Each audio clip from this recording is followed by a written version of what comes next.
Light and perception. In this particular lecture, we'll discuss the ideas of lights and how we can build perception about imaging. This presentation will be also available on a podcast. You can also download it from iTunes, Google Play. However, you can also get the video from YouTube. If you are concerned with the amount of bandwidth you are using, please stop the video right now and immediately download the podcast and the PDF from the resources below. At any point, if you have questions, please email them to me or type them, and I'll be more than happy to answer or reply to you. This video is subject to copyright own. To maximize the use of this session, please connect a headphone and mic if you can. Stay in a quiet place. Adjust the sound of your computer. Close all other programs running on your computer. The instructor will direct you to open any other required program to use. Close chat programs in social media such as Facebook, Twitters, Messengers, WhatsApp, etc. Maximize your screen to see the four corners on this slide on your screen. The agenda of today will include: can we determine the shape from the lighting? So the question will be, are these spheres or discs or elliptic curves? So the question is, can the light play a role to figure out the ambiguity or to solve the ambiguity of images and video? Human can understand the perceptions, and the human can make some sense out of illusion. And if we come back and they say, okay, can you look at these images in front of you with your right eye or with your left eye, and can you really figure out whether these are spheres or discs? Do they have 3D, and are they uniform? Are they just discs? And the only way is to do this with lighting. So what we know from the stereo vision is that we can, using cameras or two cameras, we can detect the differential location of different features, and from that we can detect some features or characteristics about the object. We have been describing this in the camera section. We have been talking about this in the panoramic view, in the staging, in single view, multi-view, and you have been describing this in so many ways in the previous sessions. Please, if you would like to review this part, move back and start to explain it. Now, if I move in and I say, can I also use the pixel brightness to understand the shape? So if I have two sources of lights or I have three sources of light, should I be able to understand the face based on the sources of light? And we call this photometric, and we will be describing it in the following lectures. So in a photometric stereo view, I can basically have an input, and I can have a normal RGB color map, I can have normal vectors, I can have shades, I can have texture rendering to be able to produce. So I can pick up different images from different locations or images under different lighting conditions, and I will be able to generate the 3D. So the same thing here is, if you look at this image, can you see the depths or the rays of the actual world is also a 3D, and the only one of the anomaly solutions is you'll be able to figure out the colors or the lights will play a role.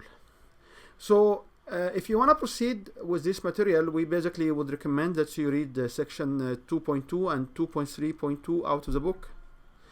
And here I can have the property of the light, which is the topic of today.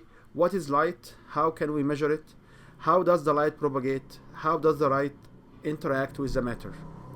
So what determines the brightness of a pixel? So here I have a light source, and this light source will be able to produce lights based on surface properties like walls.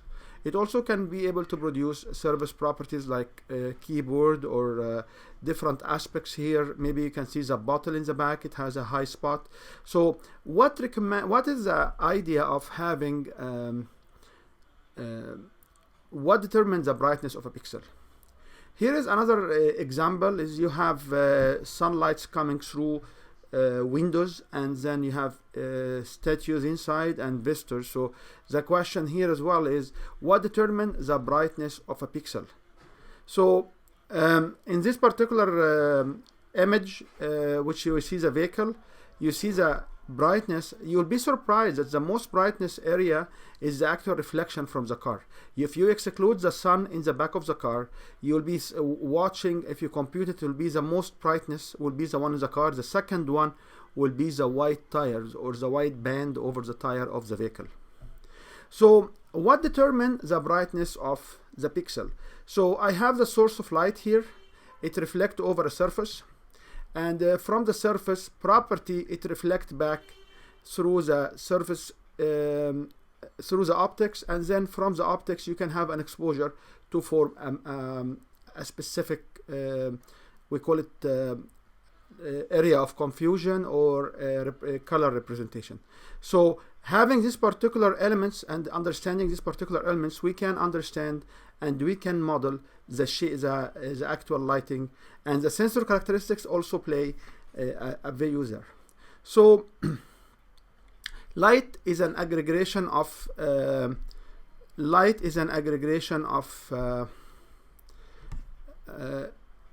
wavelengths of the and this wavelengths, when it comes through the eye or it comes as a reflection, we can make it we can make sense out of it, and we can always represent the light as rays where it comes from x, y, z, and then you have theta, phi, lambda, and t, where lambda is the wavelength of different angles, and the t is the time of arrival, while theta and phi will describe the radiance or describes the reflections of the light from the source x, y, z. The perception of light is how do we convert these radiations into colors, and what kind of spectrum we can see. So if I have lights coming, all of them will have a wavelength, and the idea here is, if I look at the wavelengths, I will find out that we have multiple wavelengths in the electromagnetic spectrum. There is from between 330 nanometer to around 780 nanometer. This are the area of the visible, or sometimes it's from 300 nanometer up to 3000 nanometers, based on what kind of spectrum you're looking for. But in the spectrum, if I can sense or detect spectrum within the color range, in this case I will be able to get color information. So the appearance of the spectrum will be how much energy at each wavelength. So if I have a light bulb, and the light bulb will have different level of energy, the one which is the highest energy will be the one which has the most brightness view, or the most light view. So our visual system converts this spectrum into colors, and we will be able to see these colors as understanding for the shape or the texture of the object. So the human visual system, the light will go through the retina, and then it contains photosensitive cells, and these rods and cones will convert the spectrum into few discrete values. The density of these values will represent the what we call it color, and it will also present the intensity of this color. So if I have one eye shot at the right distance, all these letters should appear equally legible. So if you will be basically cover your right eye or your left eye, you will be able to see this dimension. This is visual acuity, so you'll be able to see all of these lights. So there is also a difference between the bright and the consistency. So if I have a dark outside and the gray inside, or a light outside and the gray inside, the question will be is which one is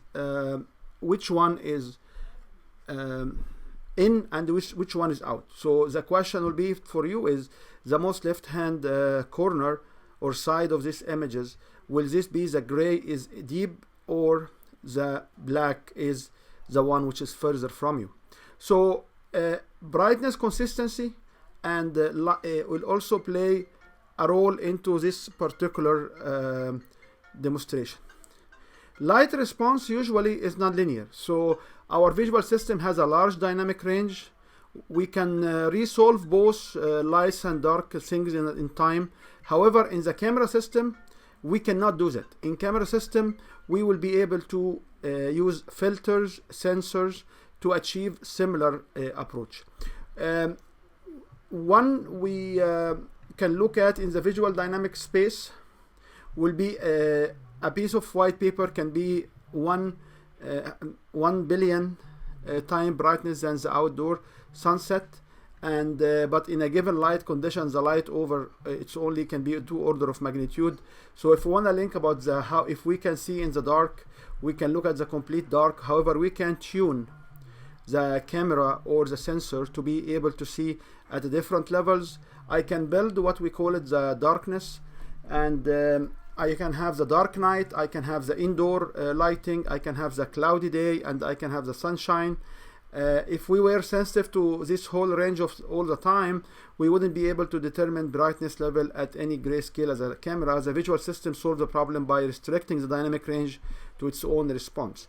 So we basically tune the sensor to only see at specific distance. We talk about this lighting as a luminance, and the number of luminance, or the number of which is driven from candle perspective. So this luminance will be how many candle or how many luminance will be able to see this particular light. Now, for the light perceptions, we always have 3 basic lights as we talk about it, or 3 basic color, which is the red, green, and magenta, or sorry, red, green, and blue, RGB. And the red, green, and blue will be the ones which is represent all lights. So in a concept, we can build 3 sensors over the imager, where this sensor will be able to respond to one of these particular lights. So i.e., if I want to grab an image with colors, I will be able to grab different 3 values, and these 3 values will drive the color. There is also filters, which is including pros and cons of the spectrum, and these filters, the output of these filters in response to the curve will provide the light. So if I have the wavelengths here, and then I have the red, I can have the green, the green here, and I can have here also the short or the blue. So if I go back here, the long wave will be it will be the red, the green is the medium, and short is the actual blue. How can we represent the entire spectrum with 3 colors, with 3 numbers? There are 2 different spectrums that may appear, and you can look at this particular reference where you use a spectrum, how to represent them. So what kind of bulb do we have? There are multiple level of bulbs. So the bulb will be basically, if you filter out the lights coming out of the bulb, so these lights can be continuous 3D, or it can be discrete or blind based on the type of bulbs as well. So perception, in summary, the mapping from radiance to perceived color is quite complex. We always throw away lots of data. However, we apply a logarithmic approach to understand the light. The brightness is always affected by the pixel size, the contrast, the consistency effect, the filter in front of you see through. And the same is also valid for a camera. So whatever we spoke about before is how the perception of human to lights, and we can also have the same for the camera. So basically, if I have a light bulb, it will illuminate objects, and then the perception through the reflectiveness or the transduction of the light coming through the lens or the eye will produce the information. So the light sources in real life can be a point source, can be directional light source like the sun, which can be far away. It can be also an area source where you can have different lights. So a light field can be described by the distribution of the light, and what will happen when a light will hit an object. So basically when a light hit an object, it will be reflected towards the visual or through the eye, and we need to understand how light interact with the scene, how a pixel value is related to the light energy of the world, and we need to track a ray of light all the way from the light source to the eye. And if we do that by understanding the key properties of all the rays, by having where is the source is, we can basically understand that the intensity, the image intensity, will be equal to the surface norm times the light directions, and the image intensity will be always proportional to cosine the angle between L and N. So cosine this angle here between the most the common line between the lights and the surface to the perpendicular over the surface. This cosine will identify the light. We have also to understand that we have materials, and the materials can be diffusing, can provide an ideal specular, which basically 100 focusing, and it can also have directional refuse. So basically here you have a shape of round balls, or a shape of spheres, and here you can see which one of those can be applied. So it can be an ideal diffusion, which basically it reflects in all the ways. It can be an ideal specular, which basically it can focus more brightness, or it can diffuse in multi-direction. So an ideal diffusion will be defined by the Lagrangian approach. Ideal specular will be the one in the middle here. You can also see it's 100%. It's basically it reflects almost all, and the directional diffusion, where you can have multi-direction. That's why you have the spots here will appear. The same thing will appear based on the texture. So if I want to look at closer at the texture of each one of these, the textures can also play a role in this particular reflection, or the reflection is actually a function of the actual texture of the object. So the characteristic of diffusion reflection is you can see multi-scatter material. You can be, it's an ideal for reasonable for matter surface.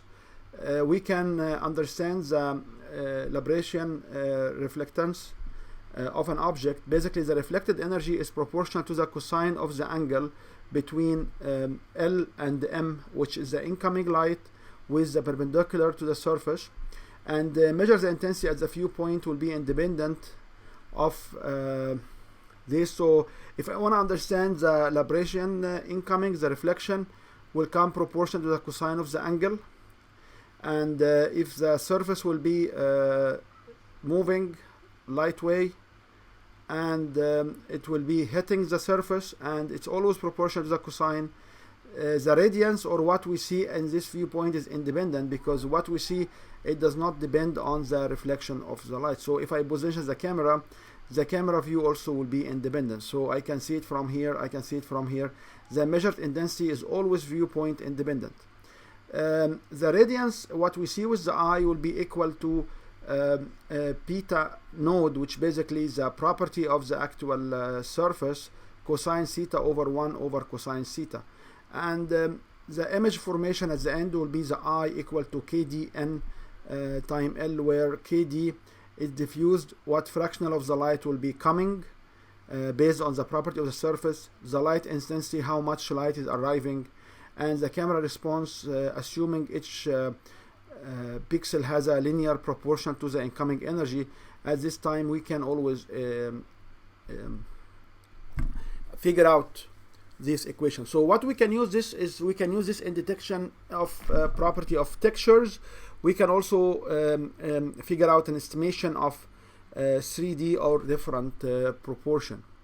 Now if I look at a single image, the shape from the shade will be always equal to kd n time L, and assume kd is 1 for now, so cosine minus 1 of I will be the angle between the n and the L, and also assume constant albedo and well-known norm, which is a silhouette, and the smooth norm. So we can basically estimate this particular values based on this data. So here I can have an application for that, such as I can detect fake photos, because in this particular photos you will be able to see that the actual lights here on these 2 points are very similar. The ones here are not the same. So I can use this application for detecting composite photos, for detecting fake photos, for also detecting of material or inspection of materials under the lights. You can also estimate shapes, and we will be describing in the next lectures different aspects. If you have questions, please send them to me by email or write them to the comment below. Please replay this video and let me know what's your feedback. Looking forward to hear from you, and have a nice day.